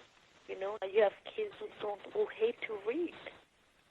You know, I mean, it's so sad. You know, I'm a college professor, and I see my students, I give them a book to read. First question, they ask me, do we have to read the whole book? Yes, you do. And they're like, stunned. What an idea to read the whole book. And I'm thinking, this is so sad. What has happened to them? That the idea of reading a whole book disturbs them profoundly, and of course they don't read the book, you know. But this is the result of 12, 13 years of schooling, you know. So, the way, you know, do we need this, and can we do better? I think we do, and I think we must. And the last question, Doctor, how do we teach non-white people to think, not to think education is a school building, that every day that you live is a chance. It's an education experience. Like when you're walking on the street and you look up into the sky, you see the sky. It's an opportunity to learning.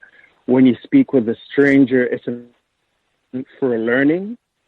How do we teach people not to think of school as a building, but as an everyday living experience? Well, you teach them by example.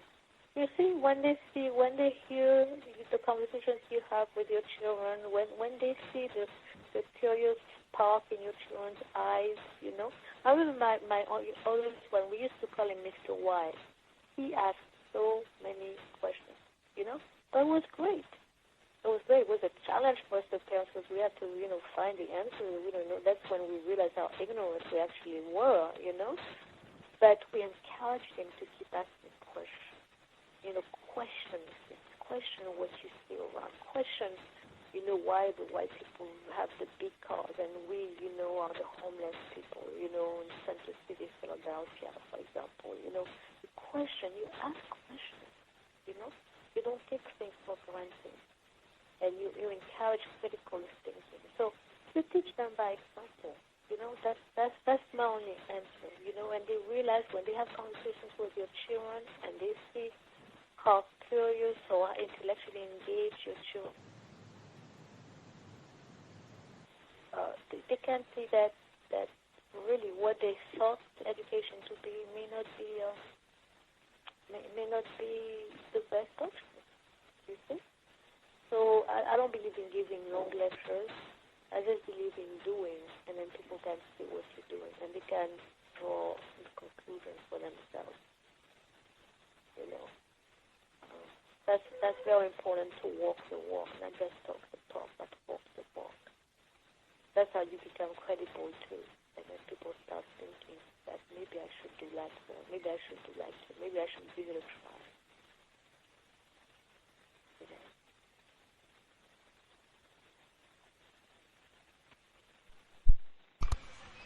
Thank you very much, Doctor.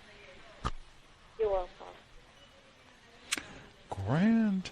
I think we nabbed all of our parents for the evening. Much obliged to Dr. Mazama for hanging in and answering questions from our callers all over the world, Canada and the rest of the locations. Hopefully it aided some folks, hopefully aided and inspired some folks. Get out there, do some educating at home of your child. We have options. We do not have to send them off to race soldiers, as she said, who don't even seem to be that informed, to school our children and have them confused about what's happening in the world. So much obliged, Dr. Mazama, for sharing some of your time and insight with us again, hopefully inspiring some of our parents to look at some better options to inspire their child's development.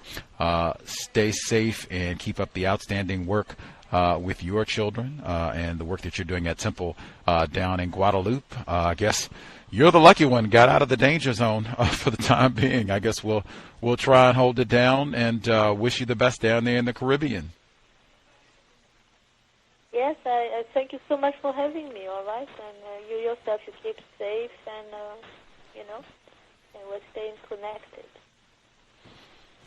Much obliged, Dr. Mazama, live in Guadalupe. Thank you so much. Take excellent care, and we will be in contact, ma'am. Thank you so much. Okay. All right. Have a good night to everyone. Yes, ma'am. Thank you so much, and good night to yourself. Context of White Supremacy. Woo. We will be here on Thursday. The book club, even that, she talked about having her child having to do book reports and things, and we had to study, we all had to do reports and what have you. She said her youngest child is doing the report on the coup in Mali right now. Like, man, my academic experience, if I had that type of freedom to, you can pick from things that are happening right now and do a project on that, or she said Black Skin, White Mask, have her child reading that. Or some other book that I actually would be interested in reading. Totally different academic experience. Imagine if you could read The Warmth of Other Suns instead of some of the nonsense I had to read. Great Expectations and all this. Let's read Warmth of Other Suns. Like, oh man, totally different act. I would have been excited. We got to read the whole book. Let's get to it.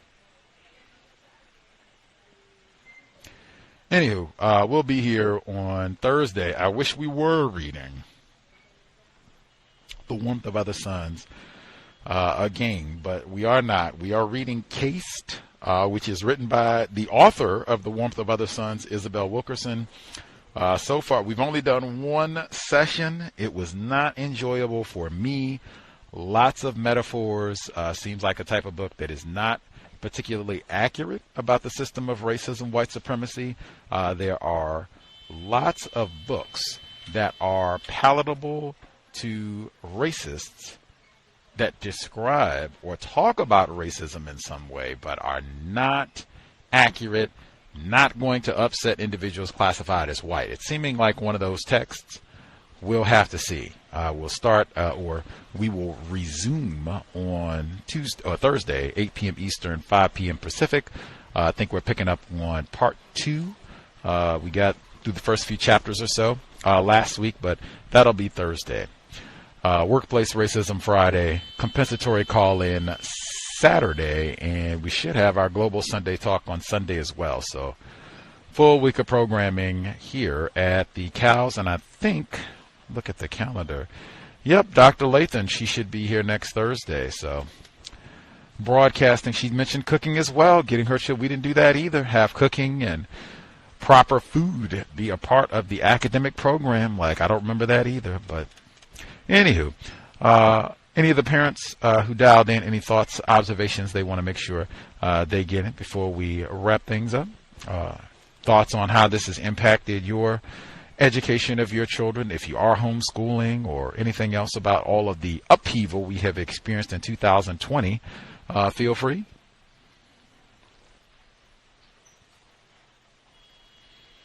I just have a suggestion for one of the callers that was talking about their child being distracted by YouTube. You could always block those sites.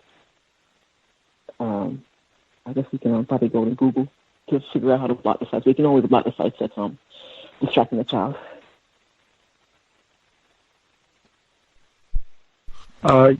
Greetings. I was definitely doing that at certain points and in certain points when he was learning. But the problem occurred when he wanted to access things that were like their tutorials in YouTube. He's an illustrator, so there are tutorials in YouTube and other things that were actually constructive that I let him watch and get into. But then I would have to come back again and make sure that he didn't go off and continually go off keel and just start doing other things on YouTube. Yeah, but I actually have blocked a couple of other sites. I do use a tool that allows that. Thank you for mentioning that as well. Okay, you're welcome. I wish I could help more. It's going to help. All right. Those trees. Thank you. Can be tricky. I heard some other folks, not like on this broadcast, but just other parents on other platforms were talking about all that and saying, man, it is tough. You have to sit there and spend all that time trying to watch them and make sure, what are they watching? What are they looking at? Are they playing video games and doing all the rest of it? Like, man, it can be a task with all that screen monitoring. Any other parents, observations, thoughts they wanted to make sure they get in?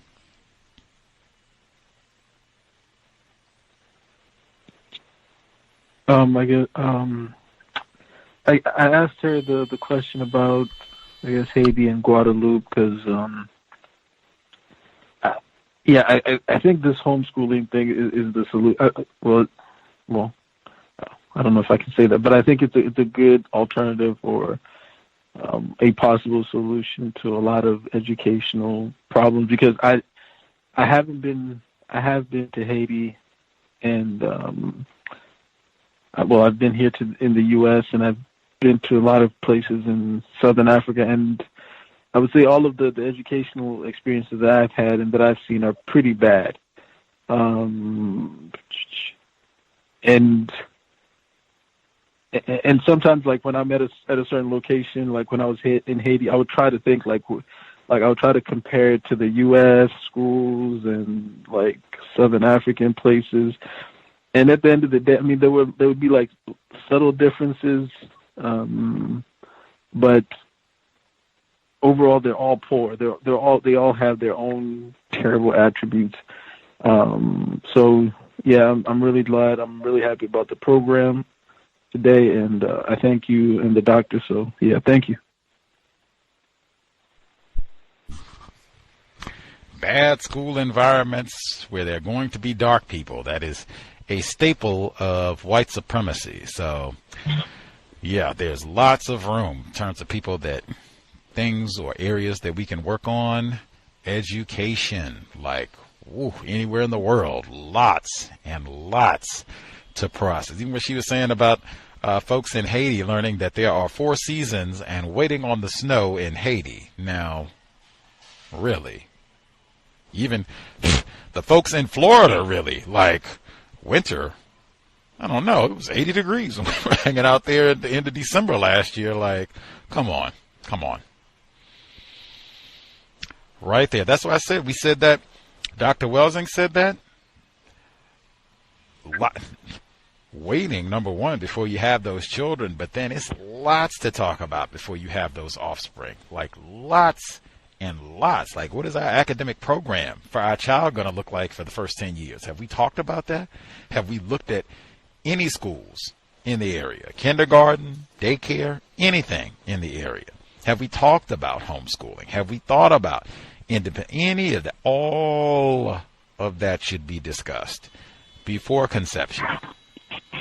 We haven't even included the rona aspect and how that, throws everything off. But just that alone, a whole lot of you might end up talking to somebody and find out that y'all have totally different views about education. They loved public school. They loved getting up at 5 o'clock in the morning to go to public school. Like, totally different views about what this should look like for your offspring.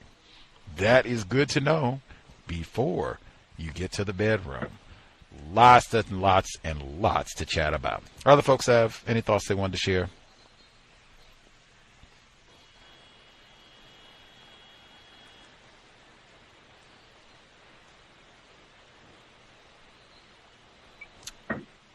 Grand. We'll assume folks are all good. Again, parents, I do not have offspring, but much to consider. I think they were talking about a potential strike in New York. I think that did get averted, but I mean, wow. I can only say for parents, you can drop an email, Dr. Mazama. I'm sure she'd be willing to help out if you want to send her an email, if you have any questions, if you're listening to the archives and something comes up, if you are motivated. I am certain there will be folks as the school year progresses and they kind of get an opportunity to see what this is going to look like. Like, do I want to really have my child in all of this until June or, whatever? I mean, reconsider some options. Man, you can drop an email. I'm sure Dr. Mazama would be willing to help out or encourage.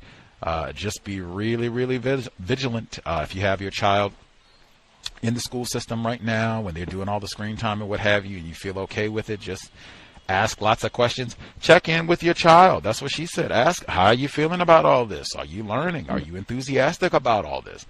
See what they say. Talk to your child. If not, might be a good time to look at other options.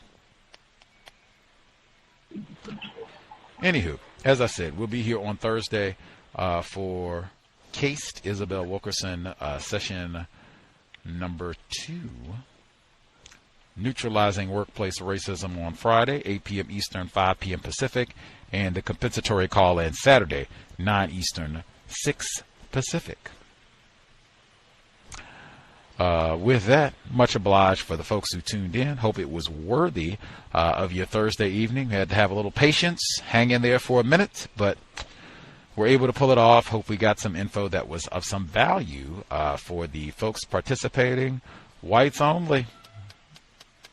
Whites only. Dr. Lathan, I think, should be with us next week, but I said that it's going to be almost like an albino type thing. Like, oh, they had a non-white guest on the couch. Like, oh, that's unusual. They don't have that too often. Anywho, again, much obliged. Sobriety would be best under conditions of white supremacy. We need our brain computer working at maximum efficiency. There's so much to process in terms of just problems and all kinds of things. We don't need any impairments. We already got enough of that. In addition to being sober, let's be buckled every time we are in a vehicle.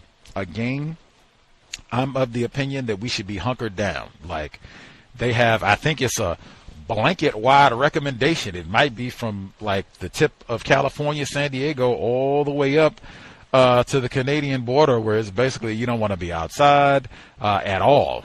You don't want to be outside if you have a great respiratory system. You don't want to be outside if you have asthma or any ailments. Stay in the house. In fact, close the windows and stay in the house. I guess dump all of that, get outside and fresh air and open space for the rona. Stay in the house. The air quality is terrible. What is it? Very unhealthy and harmful. They had unhealthy, very unhealthy, harmful. We in the Seattle area were hovering between very unhealthy, harmful. So there are many, many reasons to be in the house. If you are outside, you got to go out. It's something important. And you see some white people escalating, getting rowdy, getting loud. It is time to exit plan, escape. Just what Dr. Mazama mentioned. This is not a time to save face. This is not a time to challenge. If you are a new black gun owner, this is not a time to showcase your skills. It could be 50 armed white people there. You have no idea what type of situation that you have got yourself into. Exit. Get out of there. Talk about it another day. This is all about safety and minimizing risk in 2020. All of that said, you got to go out. You are sober. You are buckled, super vigilant. If you are behind the wheel, you are not on the cell phone. Again, just trying to do the little things to minimize contact with race soldiers, badge or no, and we need all of our attention. Gotta be on the lookout. Are some white people looking to turn up, be rowdy, shooting, anything like that? Gotta be paying attention. Cannot be on the phone, texting and running my mouth. That said, Creator, we ask that you help us remain patient with other black people, victims of white supremacy. We ask that you help us remain patient with ourselves. Remind us to demonstrate the highest levels of black self-respect at all times, in all places, each and every time we are in contact with another black person. It has been time. Replace white supremacy with justice immediately. Cal signing out. Thanks all for tuning in.